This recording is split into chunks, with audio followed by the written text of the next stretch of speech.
De acuerdo. Sí, Diego, si buenas puedes tardes. prender tu cámara durante la presentación y tienes 30 minutos para que dejes preguntas al final. Adelante, doctor Edson.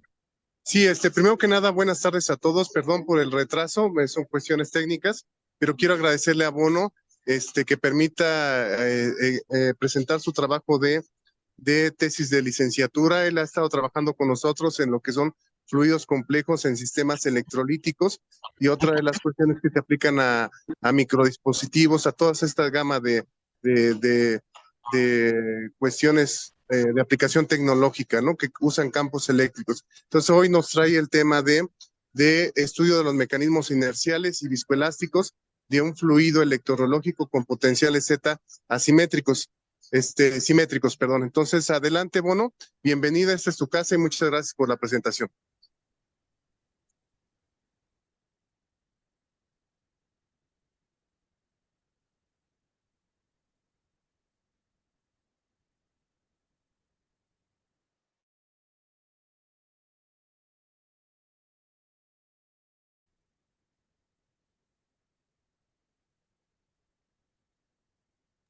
Perdón, no se escucha nada o no escucho nada. Si alguien me puede confirmar. No nos escucha. Diego, ¿estás ahí?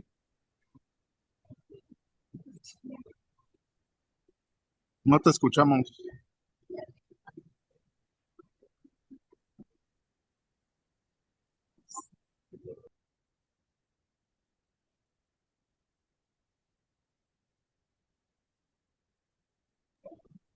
Dice que sí está, pero no te escuchamos.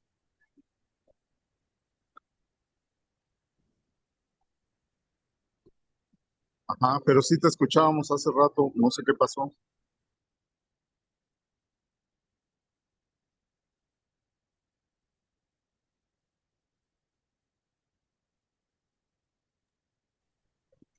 Bueno, no había entrado la gente de sala de espera. Una disculpa por la tardanza. Bienvenidos al seminario de la unidad de bioingeniería que tenemos todos los viernes al mediodía. Pues en esta ocasión va a presentar el alumno Diego Bono Durán, pasante de Ingeniería Química, y el tema de su tesis es estudio de los mecanismos inerciales y viscoelásticos de un fluido electrológico con potenciales Z simétricos, y cuyo director de tesis es el doctor Edson Emilio Herrera Vale. Bono, no sé si ya resolviste el problema del audio porque no te escuchábamos.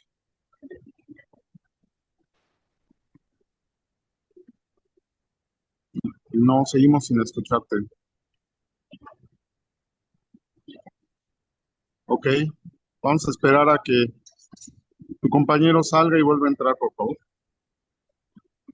Un momentito para empezar.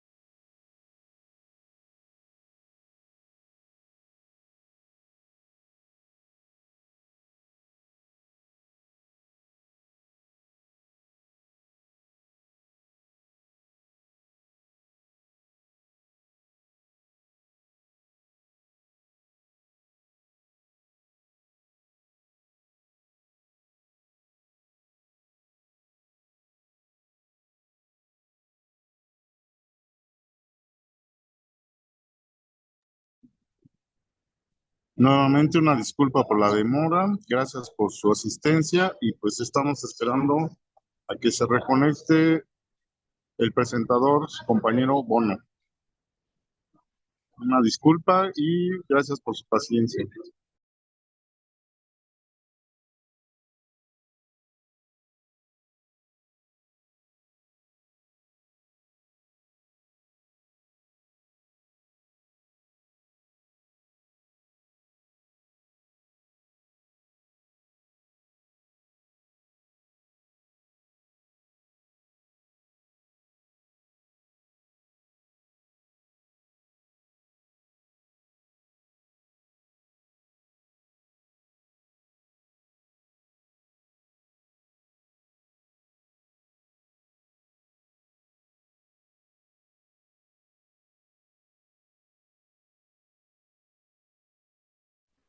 ¿Me escuchan?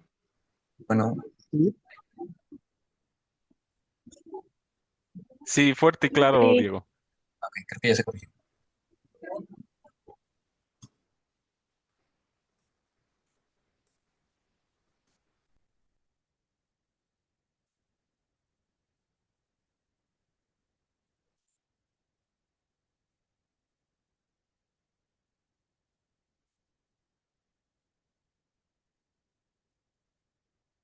Em, ¿Se ve la pantalla? sí. Sí, se Ok, ve perfecto. Adelante, ok. Diego. Sí. Bueno, como introducción a esta investigación, primero pues hay que definir qué es un flujo electrosmótico. Y bueno, el flujo electrosmótico es el movimiento de un fluido a través de un conducto de muy pequeño diámetro, como un capilar o un microcanal al que se le aplica un campo eléctrico. Este fenómeno no se relaciona con la ósmosis, la cual consiste en el movimiento de un disolvente a través de una membrana semipermeable causado por un gradiente de concentración de un soluto. En lugar de esto, el mecanismo de movilidad del flujo adquiere una carga de superficie cuando se ponen en contacto con un electrolito. Ejemplo de esto es la sangre debido a minerales presentes en la misma y por ende al disociarse químicamente iones tanto en la sangre como en la superficie de la pared del sistema se genera una distribución de cargas.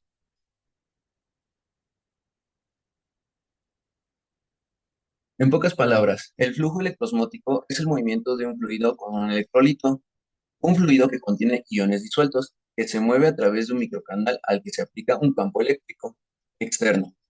Esto quiere decir que en esta investigación se estudia el comportamiento de un fluido en donde al aplicarle un campo eléctrico externo junto con los iones disueltos en él, ambas características generan un movimiento en el fluido.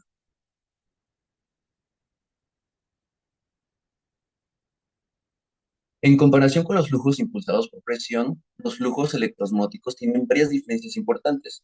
En primer lugar, los flujos impulsados por la presión varían respecto con la altura del canal. Al tener un flujo parabólico, se genera una caída de presión. Por el contrario, el caudal volumétrico en los flujos electrosmóticos tienen un flujo lineal respecto con la altura del canal, lo que permite caudales altos en microcanales con campos eléctricos bajos. En pocas palabras, la ventaja de este tipo de flujo es que al aplicar campos eléctricos bajos, su flujo volumétrico será lineal idealmente y por ende se genera un mayor flujo del fluido. Por otro lado, hay flujos aún más complejos, tales como el flujo pulsátil, en donde no solo es cuestión de medir el movimiento del fluido y su carga, sino también es de agregar la propagación rítmica e intermitente de un fluido a través de un sistema de conductos o un vaso sanguíneo, por poner un ejemplo. En ese trabajo se estudia el comportamiento de un fluido escolástico que fluye por geometrías simples. La geometría que se analizan comúnmente son las siguientes: rendija, capilar y corona circular.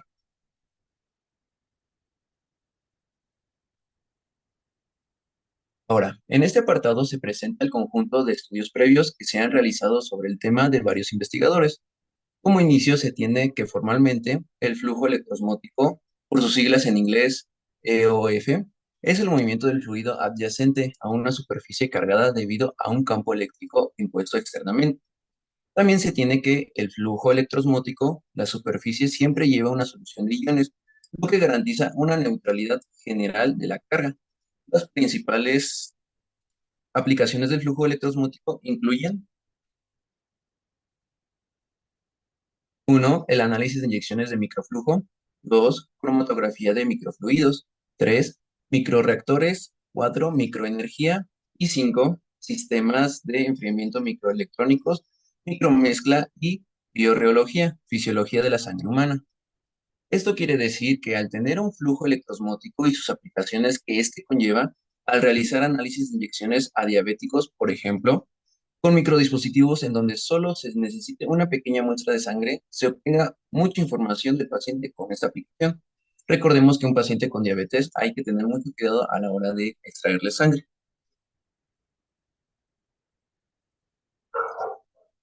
El bombeo de electrosmótico es un mecanismo crucial para el transporte y control de los flujos de fluidos.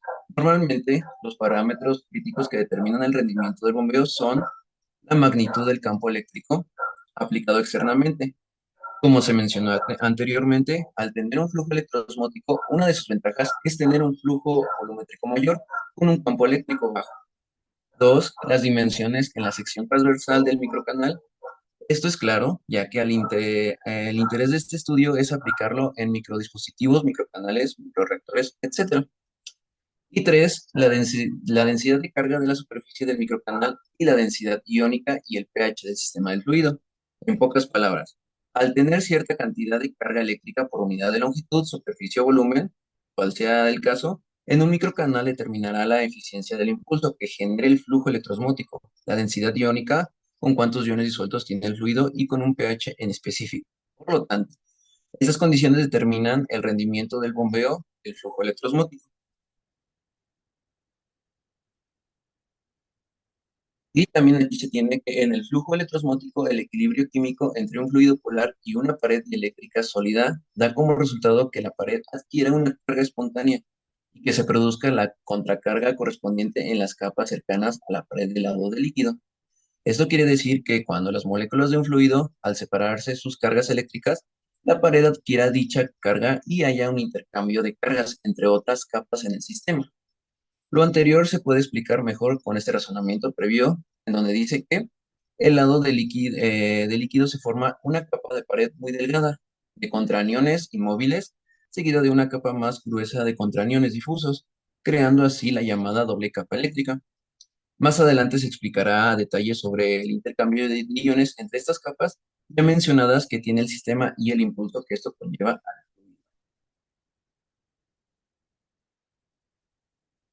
Tras la aplicación de un campo eléctrico externo entre la entrada y la salida del microcanal, el movimiento resultante de los contraniones de la capa difusa arrastra el fluido central restante en el canal mediante fuerzas viscosas. Lo anterior quiere decir que al aplicar un campo eléctrico al sistema entre la entrada con un ánodo carga positiva y la salida con un cátodo carga negativa, el movimiento se genera junto con los iones disueltos desde la capa difusa hasta el fluido central. Ahora, con la motivación de esta investigación, se tiene que en este estudio se presenta la teoría, el cálculo y el análisis de perturbaciones del flujo electrosmótico, pulsátil para la obtención de posibles aplicaciones tales como, uno, la administración de fármacos a través de dispositivos microelectrónicos, dos, las técnicas de separación química y tres, la audición humana que involucra células ciliadas externas. Todo esto desde un punto de vista ingenieril aplicando conocimientos de fenómenos de transporte, tales como la transferencia de momentum, flujo de fluidos y la rheología. Aquí bueno, ya se empieza más técnicamente con lo de la hipótesis de la investigación en donde aquí si los parámetros materiales del sistema de estudio afectan al flujo combinado electrosmótico gradiente de presión, entonces este podrá ser cuantificado a través de los grupos adimensionales característicos en el sistema. El objetivo general de esta investigación es estudiar el flujo electrosmótico combinado de un líquido viscoelástico mediante el modelo convectivo superior de Maxwell. Los objetivos particulares, el primero es calcular las funciones materiales y dinámicas del sistema, como son función viscosidad compleja, perfil de velocidades y flujo volumétrico. El segundo objetivo es aplicar el formalismo de Fourier para obtener una ecuación dinámica lineal en términos de la frecuencia que describa la relajación entre la variable de entrada, campo eléctrico, y la variable de salida, que es el flujo volumétrico. Como tercer objetivo es proponer un conjunto de variables adimensionales con el fin de obtener los grupos adimensionales que permitan describir el sistema físico, que describan las fuerzas macroscópicas.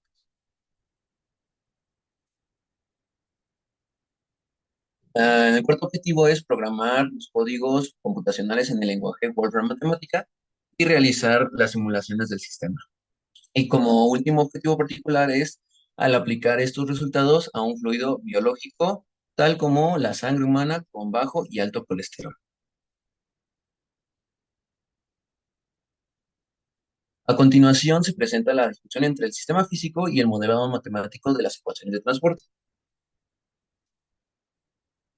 Aquí se muestra la esquematización de la rendija metálica, que en este caso, bueno, es rectangular.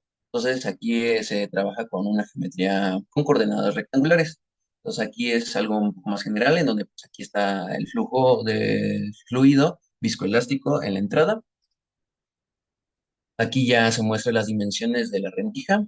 Entonces en su altura tiene 2h, en su longitud es W y su anchura, o más bien, corrección, la anchura es W y la longitud tiene una medida de L, en donde L y W es mayor que 2 veces H. Y bueno, eso sería todo en la figura 2. Aquí ya más en concreto en cuestión de lo matemático, tenemos las condiciones de frontera, en donde x1 es igual a más b. El potencial eléctrico de phi es igual a phi 1. Igual lo mismo para cuando se pasa al espacio de Fourier.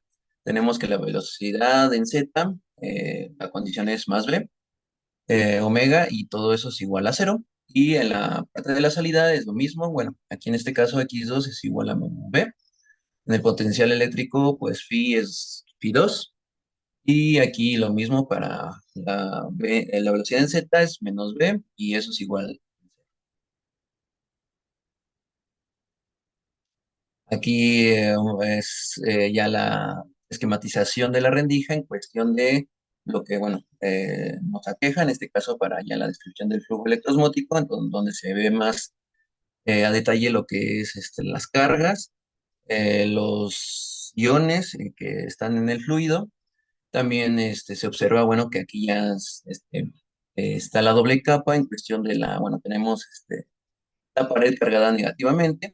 Tenemos una segunda capa en donde ya hay un intercambio de iones, en donde, de hecho, bueno, a esta capa se le llama capa de Debye, en donde, pues bueno, o sea, sí hay un intercambio de tanto de energía positiva como energía negativa, pero al final, en cuestión del fluido central, pues también recibe estos iones en menor cantidad, pero lo hay. Y ese intercambio hace que, pues, haya un impulso, y que ahora sí que ese es el interés de esta investigación, en donde, pues bueno, ¿no? Al aplicarse una carga eléctrica externa, de hecho aquí está nuestro ánodo, en donde se le aplica una energía positiva, hace reaccionar con el fluido, en donde, pues bueno, está cargado también enérgicamente. Y pues bueno, al haber este intercambio de energía, pues hay un cierto impulso, ¿no? Pues bueno, aquí también aquí está esquematizado como que nuestro fluido tiene un perfil parabólico en donde, pues bueno, nuestra velocidad es igual en 0, y esto indica que pues hay un máximo.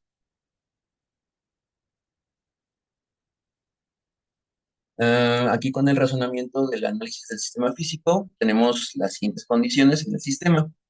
El primero es que, bueno, el flujo electrosmótico tiene que ser puro, el fluido viscoelástico tiene que ser lineal, a bajas deformaciones, líquido newtoniano quiere decir que a viscosidad constante. Líquido incomprensible da a entender que, pues bueno, la densidad no depende de la posición ni del tiempo. Proceso no en estado no estacionario. Flujo cortante. La presión es constante en el sistema de estudio. Dirección del campo de velocidad en Z. La dirección del tensor gradiente de velocidades en X. Los mecanismos gravitacionales son despreciables. Y por último, el fluido se deforma continua e irreversiblemente por un campo eléctrico.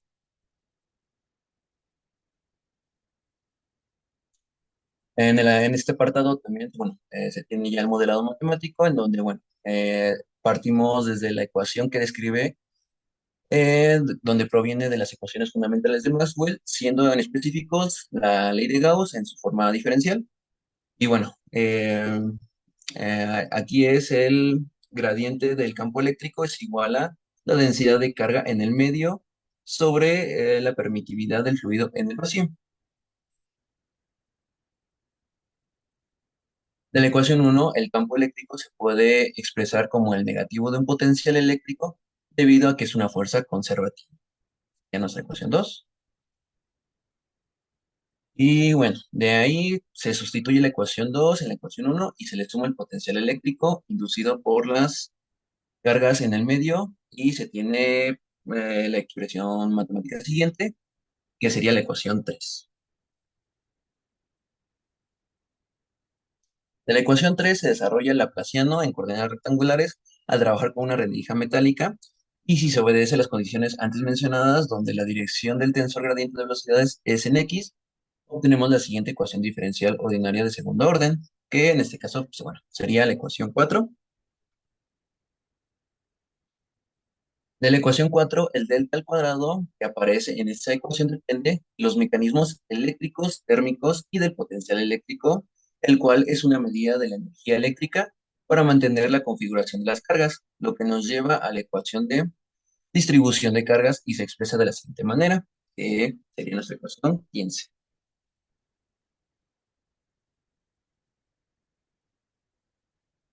La solución general de, bueno, nuestra ecuación anterior, pues es la siguiente, en donde, bueno, si potencial eléctrico en la dirección X, pues tenemos que es una solución de cosenos y senos hiperbólicos, y bueno, así obtenemos la solución particular para la función potencial, con las condiciones de frontera es la siguiente, que sería nuestra ecuación 7.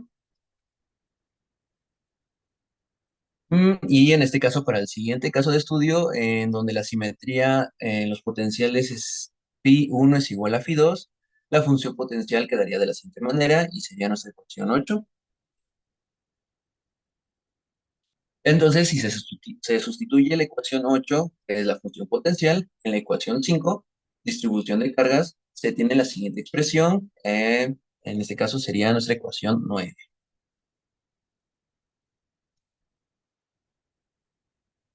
De la ecuación 9 es la distribución de cargas en el sistema de estudio. Y aquí hay que determinar una condición en donde el potencial de pared, phi se define como el negativo del potencial en la superficie metálica. Por lo tanto, la ecuación se expresaría de la siguiente manera, que sería la ecuación 10.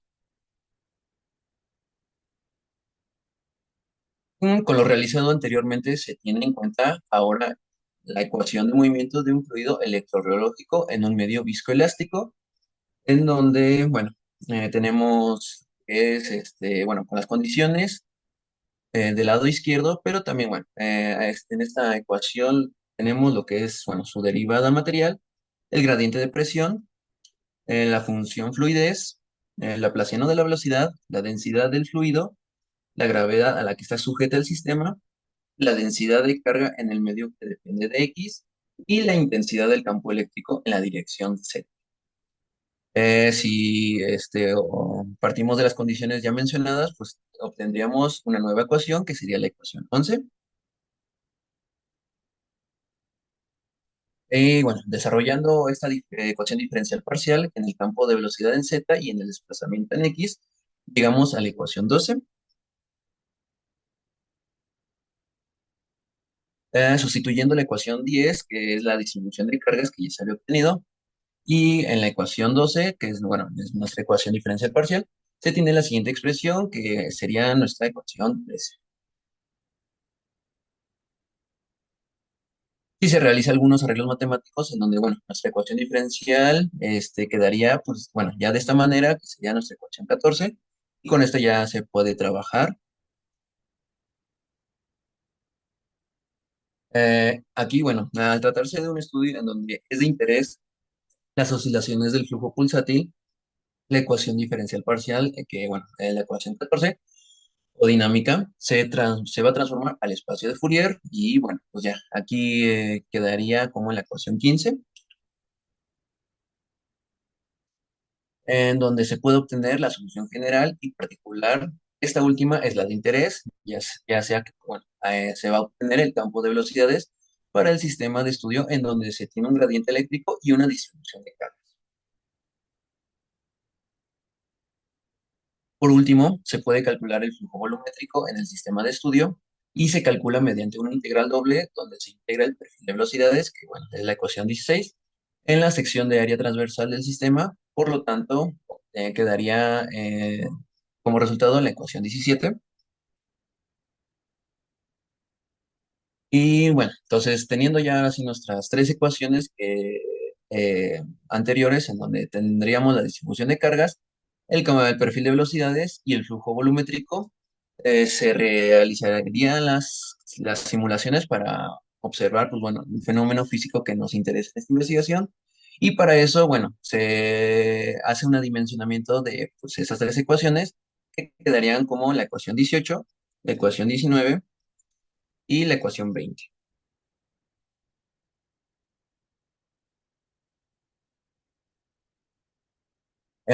Aquí, bueno, ya en las secciones, las que sería la simulación y análisis de resultados, que bueno, a continuación se presentarán las simulaciones realizadas en el programa Wolfram Matemática, en donde se obtuvieron en función de la frecuencia del sistema y el cómo es afectada con los parámetros alfa y beta, respectivamente.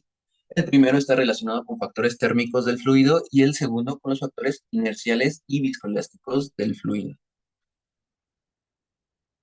Aquí tenemos nuestra primera gráfica, que es la distribución de cargas, en donde aquí es el efecto del número alfa. Y bueno, aquí ilustra la distribución de cargas en el sistema para diferentes valores del número alfa relacionado a los mecanismos electrotérmicos. Y bueno, aquí en general esta gráfica describe la distribución de cargas en el microdispositivo en función de la posición para diferentes valores del número alfa. El número alfa es una competencia entre los mecanismos eléctricos y térmicos. Y bueno, pues aquí es claro que en el centro del sistema, o sea, X igual a cero, las cargas están dispersas en el sistema y conforme se acerca a la pared, las cargas se orientan. De hecho, pues bueno, por eso tiene este comportamiento parabólico.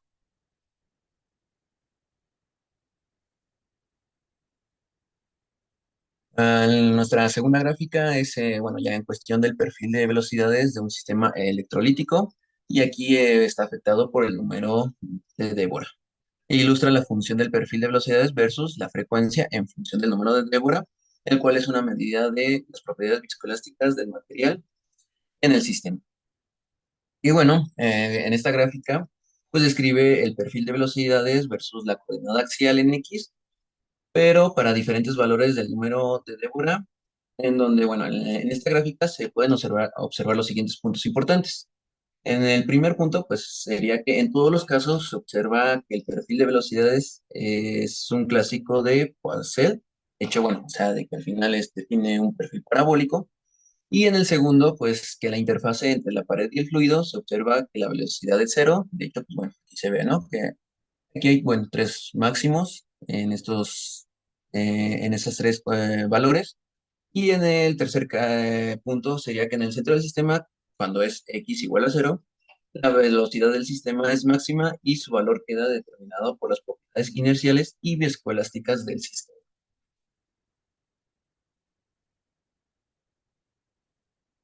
Aquí tenemos una tercera gráfica en donde es, bueno, aquí está el perfil de velocidades de un sistema igual, electrolítico, pero aquí con el efecto de la frecuencia de 0.1 a 20.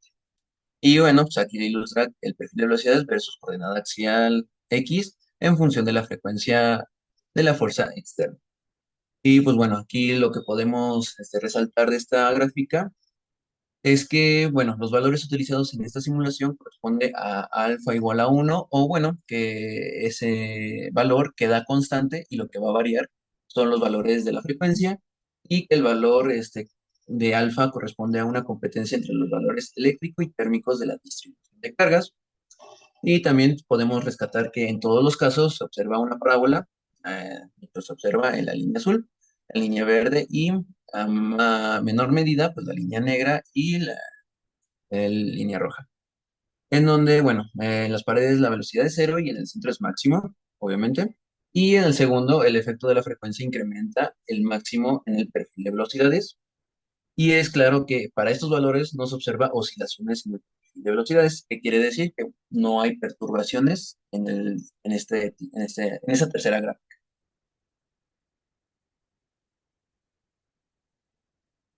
En la cuarta gráfica, pues bueno, aquí el efecto ahora es con la frecuencia de 20 a 50 y pues bueno, ilustra pues la función de perfil de velocidades versus la coordenada axial en X igual para diferentes valores de la frecuencia. Pues ahí está, ahí es claro que es de 20, 30, 40 y a 50.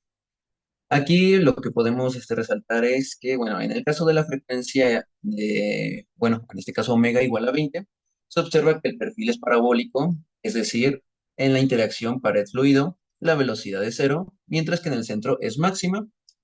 En el caso de la frecuencia de omega igual a 30, se observa que la anchura del perfil decrece considerablemente.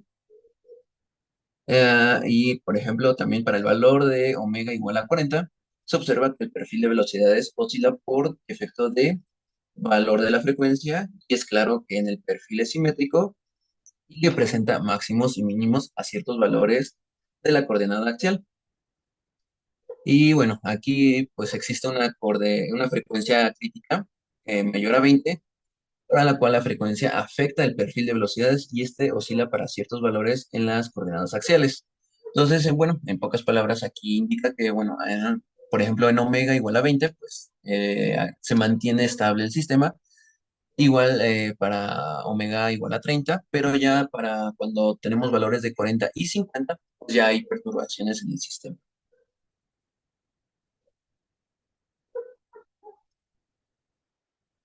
En la gráfica 5 tenemos que, bueno, aquí ahora ya lo que va a variar es el número alfa. Y aquí también, bueno, podríamos ver que en el valor, bueno, ahora en este caso se invierte, en donde ahora la frecuencia se mantiene constante con un valor de igual a uno o omega igual a uno, en donde también, bueno, podemos rescatar o resaltar los siguientes puntos, en donde el primero sería que en el caso del valor alfa igual a 0,1, se observa que el perfil es parabólico, no presenta oscilaciones y se observa un perfil, obviamente, parabólico. Igual también, por ejemplo, en alfa igual a uno se observa que el perfil de velocidad se modifica y se estrecha por efecto de los mecanismos inerciales y térmicos que están en equilibrio. Para alfa igual a 10, los mecanismos eléctricos dominan sobre los térmicos y se observa un efecto de máximos y mínimos en el perfil de velocidades. Y en todos los casos en el sistema es simétrico. En otros sistemas, como en las coronas circulares, el perfil es asimétrico por efecto del contacto del líquido complejo y las dos áreas. Pero bueno, y ahora aquí también lo que podemos resultar es, por ejemplo, ya en el valor alfa igual a 20, se observa un comportamiento muy parecido, excepto que hay un valor numérico menor en el caso de los máximos y mínimos en el perfil de velocidades.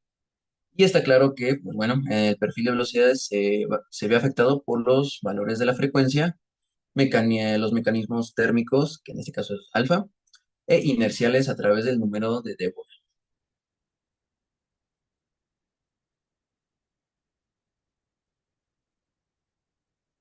Tenemos ahora nuestra gráfica 6, que bueno, aquí ya es la función de transferencia del flujo volumétrico versus la frecuencia en función del número adimensional alfa.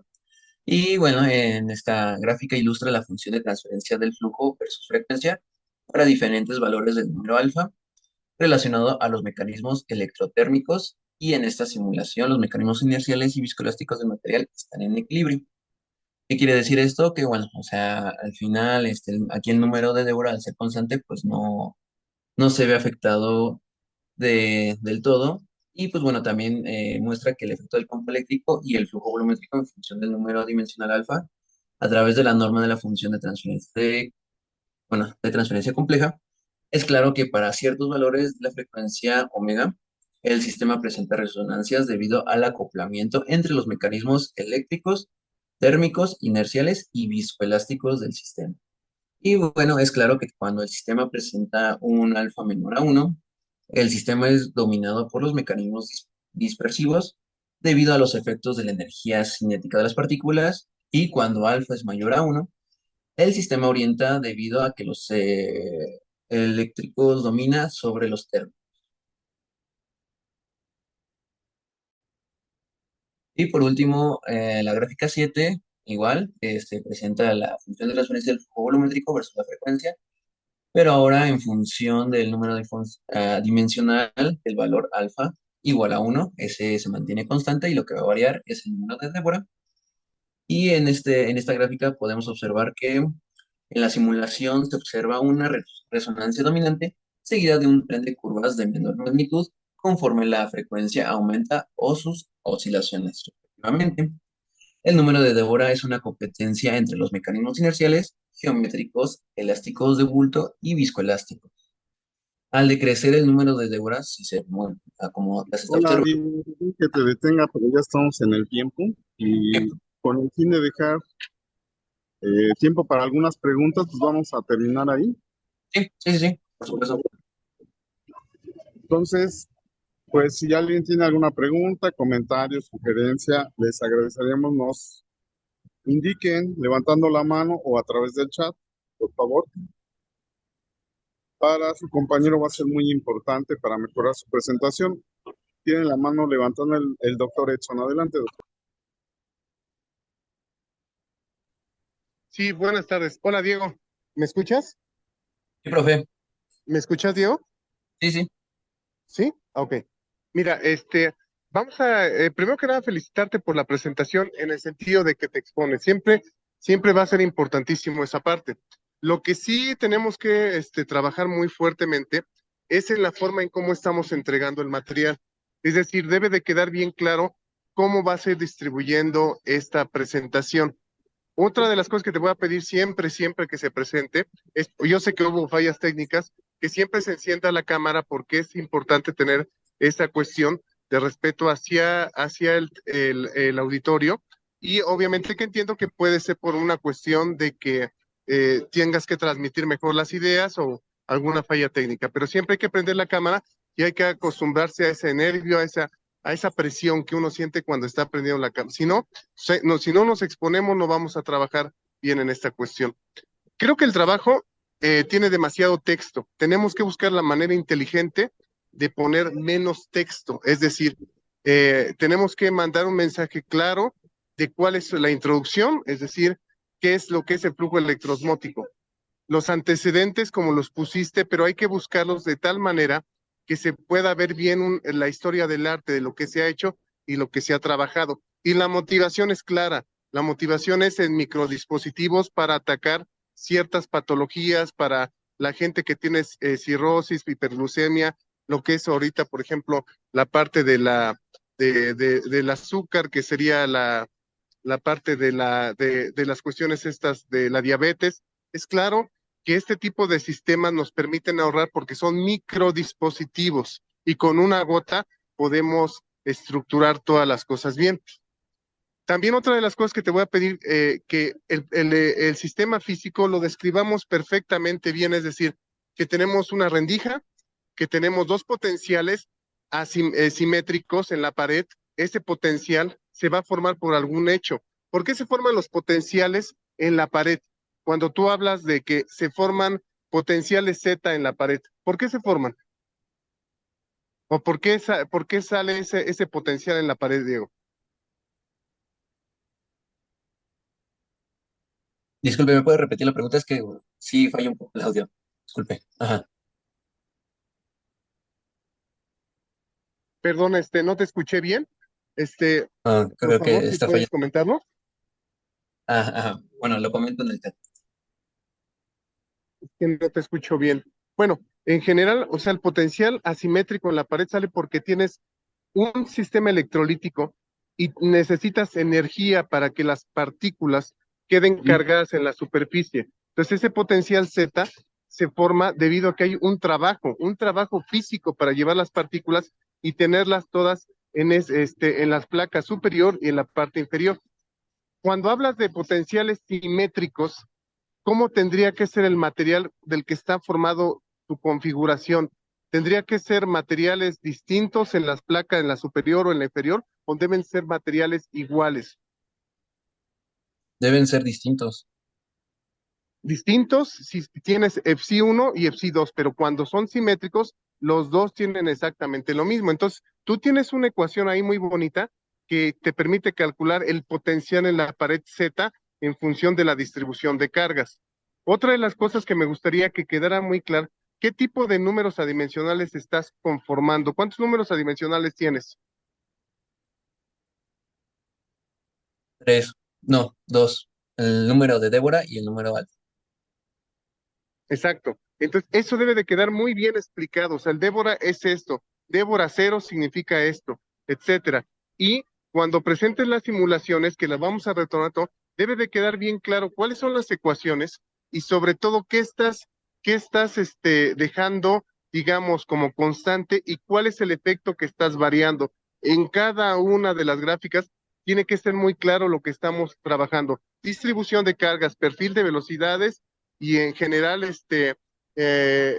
digamos, la función de transferencia del flujo y el campo eléctrico. Hay algunos errores, por ejemplo, la ecuación de Maxwell es una divergencia, no es un gradiente del campo eléctrico, es una divergencia, es el operador nabla punto E y eso es igual a la distribución de cargas entre épsilon. Y hay varios detalles, en varias de las gráficas pones frecuencia y es coordenada axial. Entonces tenemos que manejarlo, tenemos que mejorar mucho la parte de las conclusiones y bueno, en general está bien y a mí me parece perfecto y para eso son los seminarios. Eso es lo que me quedó claro. Para esto son los seminarios, para ver esos detalles y que tú salgas de tu zona de confort. Si no sales de la zona de confort, no vamos a hacer más de lo que somos ahora. Tenemos que estar constantemente saliendo de esa zona de confort. Te felicito, Diego. Te felicito, Bono, y estamos en contacto hoy en la noche para trabajar un poco más. Gracias, doctor Fausto. Gracias a todos. Sí, de nada. Bueno, Diego, aquí en el chat hay preguntas. Alejandra Mendoza te pregunta, ¿cómo se diferencia la viscosidad de la sangre en un paciente con hiperglucemia de otro con hipoglucemia? ¿Y qué modelo matemático o ecuación constitutiva lo describe?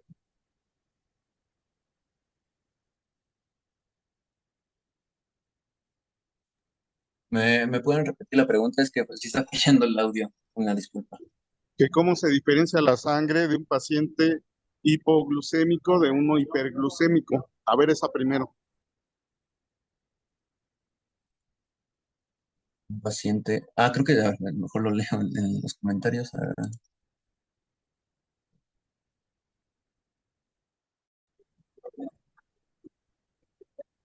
Bueno, uno con alto colesterol y uno con bajo colesterol, ¿cuál es la Mm, diferencia?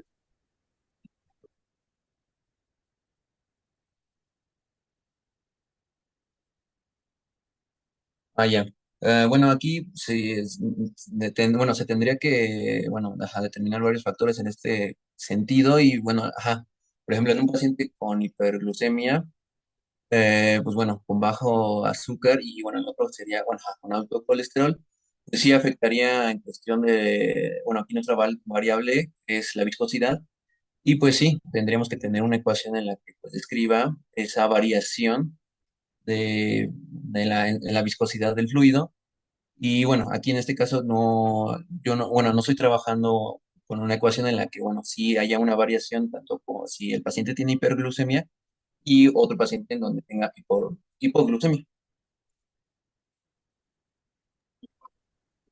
Sí, pero lo debes de saber, ¿no? Yo te recomiendo que leas nuestros artículos, los que ha publicado el grupo con respecto a la sangre, porque se ve que no los has leído. Si los hubieras leído, hubieras podido contestar esa pregunta. Ah, sí, sí, sí. Sí, ¿verdad? Bueno, la siguiente pregunta te la hace Roberto Rodríguez Zúñiga. Dice, muchas felicidades por tu presentación. ¿Y a qué se debe ese tren de picos secundarios que mencionaste en tu gráfica? ¿Y si es un fluido newtoniano o no newtoniano? La segunda pregunta es un fluido newtoniano y en la primera pregunta, ¿en cuál gráfica? Donde se muestra el tren de picos secundarios,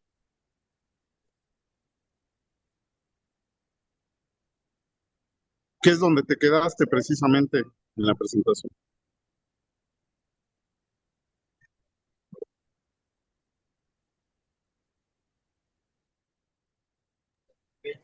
A ver ahí. Ajá, ajá, en esta gráfica, bueno, aquí ajá, los picos secundarios representa, bueno, aquí las variaciones que tenemos en nuestro número dimensional de Deborah. Y bueno, aquí indica que nuestro sistema es estable. Bueno, al menos los secundarios, que sería de 0.5 no, a 10.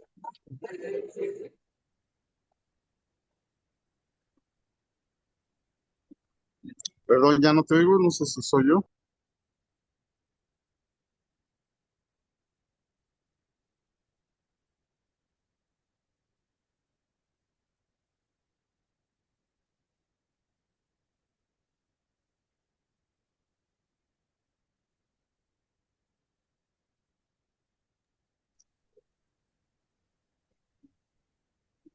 Bueno.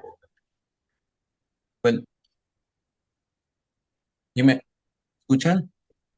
¿O dijeron algo? Se escucha cortado. Sí. Sí, bueno, ahí ese tren de picos secundarios a veces aparece y a veces no aparece. Yo te recomiendo que leas las tesis de tus compañeros que ya se titularon con un tema similar, porque también se ve que te falta leer esa parte.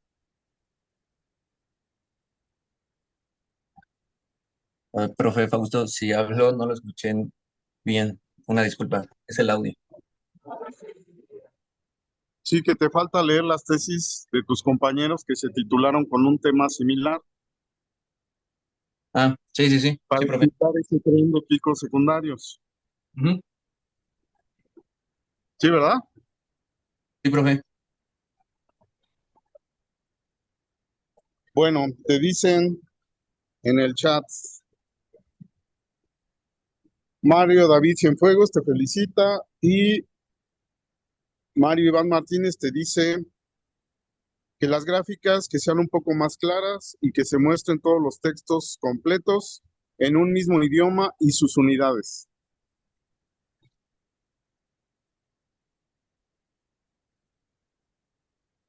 ¿Sí me escuchaste?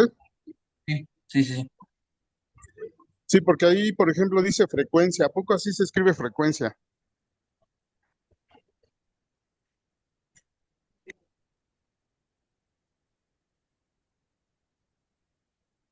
Bueno, ¿me escucho? Bueno, Sí, te escucho. Sí, sí se escucha, pero el alumno creo que no escucha nada. a ver, Diego, ¿estás ahí? Bueno, ¿me escuchan? Sí. Sí. Sí, es que más bien es de mi parte que se ha cortado. Te preguntaba si así se escribe frecuencia. ¿En dónde, profesor? ¿En la gráfica? ¿En Pues el ahí texto? lo que estamos viendo en la pantalla. Por eso, pero ¿en dónde? ¿En la frecuencia? ¿En gráfica? ¿En la leyenda de la gráfica o en el texto?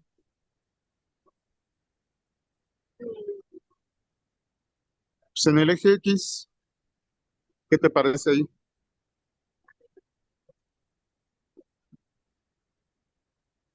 Ah, ya. Sí, sí, sí. Bueno, eso yo lo trabajé con el profe Edson, pero sí. Ah, entonces es culpa del profe Edson. A ver, en la anterior,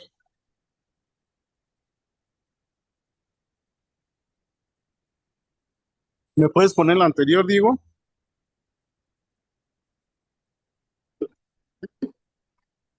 No, esa es la siguiente, Ya. la anterior. La anterior, por ejemplo, ahí es donde te decía el doctor Edson que Es para la empezar, última. a ver, regrésate. ¿Dónde están los perfiles? A ver, una vez. Ahí. Ahí es donde te decía el doctor Edson que para empezar no es frecuencia y tampoco se escribe así. Sí, sí, sí. ¿Qué es lo que debiste graficar ahí en el eje X? Que no es frecuencia. Ah, ya. El número alfa.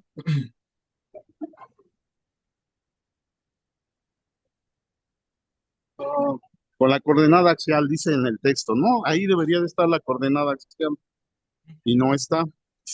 Entonces, pues sí debes de poner un poco más de atención. Otra cosa que te critico es que prácticamente leíste toda la presentación. Eso es una falta de respeto para el público porque sí sabemos leer. Se prefiere que pongas poco texto y que si lo vas a leer, pues tú tengas tus notas para leerlas y que nos expliques si es el caso, pero no que pongas tanto texto en la presentación y menos que lo leas. Sí, sí, sí. Sí, pero no lo hiciste, ese es el problema. Entonces se ve mal tu presentación, ¿de acuerdo? Yo creo que tienes que mejorar bastante esa presentación. Nos vas a tener que dar un seminario pronto y esperemos que mejores. Sí, sí, profe. Sin problema. Y bueno, que tomes en cuenta todos los comentarios, ya no nos va a dar tiempo para más preguntas, pero esperamos que tu próxima presentación la hagas mejor, que entres a tiempo, que entres a los demás seminarios para que veas cómo se hacen las presentaciones y vayas mejorando la tuya. Yo les agradezco a todos los participantes su asistencia.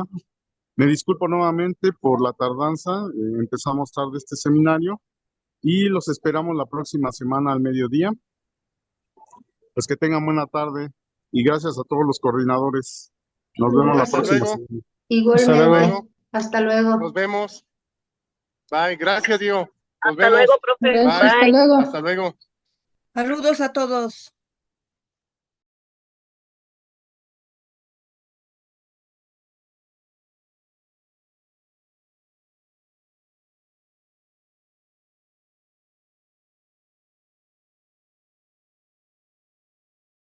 Saludos, nos vemos.